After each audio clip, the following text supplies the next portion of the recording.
ночі між козлом і мухой синій розмова гэтка в хляве зайшла. «Завжди, — сказала муха, — я була і буду, ось клянуся, героїней». «А що зробила ти? Спитать дозволь». «Як що? Невже не розумієш? Ти гэткага зробить ніколи не сумеєш». «Зірни вгору, що бачиш?» «Столь». «Дык паспрабуй паю над нами пройстися до горы ногами. Не удастся, то-то ж». Синя взялася і показала номер свой. По столі, сапраўды, униз головой пройшлася.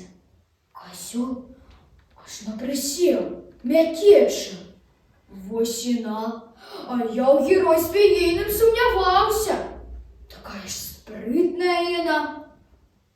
А што, калі я і тут же разогнаўся, подскокнуў вгару дзівак, ды грымнуў на подлогу так, што свет яму нямілы здаўся. А муха падае: «Вышэй, вышэй бяры, выкручвай ногі да гары, на столі капытамі дакраніся». Козлу ж не до того, він весь живий і внизе, здається, що сканає без пари. Ти ніву лепів зари, дик може хто палічиться героя, заважив збоку варани. А тобі орешся за пустое. Дурний ти, братя мой, дурний. Запомнить кожному не шкодить.